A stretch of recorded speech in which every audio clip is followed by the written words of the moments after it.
If you've been dreaming of making the perfect oven spring sourdough loaf that's highly sought after, this video is for you. So today I'll be sharing with you the steps that I follow to achieve that beautiful crusty loaf in the comfort of my own kitchen.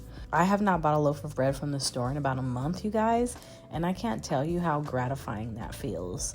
The bread baking process consists of 7 to 8 steps over the course of 1 to 2 days. But in this video, we start out with the most important step in the process, which is referred to as bulk fermentation.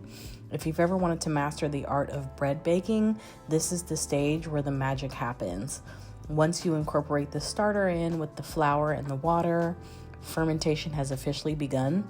You'll do a series of stretches and folds, and you'll let your dough complete its final bulk rise in the warmest part of your house. For me, that's going to be my oven, which I have the proof setting set to 80 degrees Fahrenheit, and that's the optimal temperature for achieving bulk fermentation in the shortest time period. I want to quickly explain what the bulk fermentation process is and why it's so important as we take a quick break and check out our garden. So one day it finally clicked and I just understood that bulk rise was going to be a game changer. That's when my bread started coming out really good. It's essentially where the yeast and bacteria work together to create that flavor and that structure of sourdough. The dough rises and the gluten strengthens and the air pockets are formed, which is how you get that perfect crumb. So now we're on to the pre-shaping and final shaping, which is where you stretch your dough into the shape that you intend to bake it as, whether it be a round loaf, sandwich loaf, or a baguette.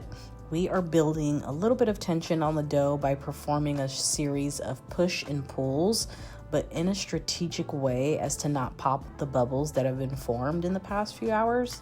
So in the final shaping, you'll kind of notice that the dough doesn't stretch as far as it did before, which means that we're building tension and structure.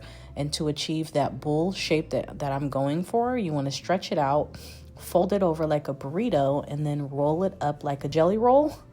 Push and pull again for the final time, and you'll get a nice round top ball. Next, we're going to prepare our dough for what's called the cold retard. I have a Banneton basket here that I'm preparing by coating with white rice flour.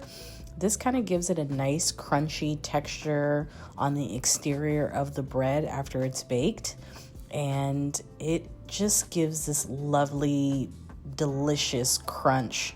So as you can see, the dough is absolute perfection. It's light, airy, jiggly, and full of bubbles. We're gonna add a little bit more of that rice flour on the surface of the dough, which this part here will later become the bottom of our loaf. In the final proofing stage, this beautiful dough will be chilled for a minimum of about 8 hours up to 40 hours.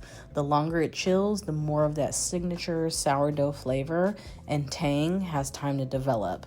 So as you can see, we put the dough in the fridge at about 11:30 a.m. on a Sunday, which means the soonest I can bake it would be 7:30 p.m. that day. Once the cold retard is over, you'll remove your dough, score your dough with a bread lame or a knife. The dough will still be cold, but your oven should be preheated as well as your Dutch oven. So cold dough, hot oven, that is how you get that excellent oven spring. You want to cut shallow cuts on the surface of the dough to help it control the expansion and create that weak point for the dough to open up, and it results in a more even and predictable rise, super aesthetically pleasing to the eye. So 450 for 30 minutes with the lid on, let it bake another 20 to 30 minutes with the lid off, and there you have the perfect golden brown crusty bowl. Baking bread is as much about the process as it is about the result.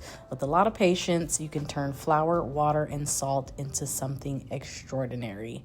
After it's baked, the aroma permeates through your entire home, and it is so irresistible. This is the reason you should start your sourdough journey today.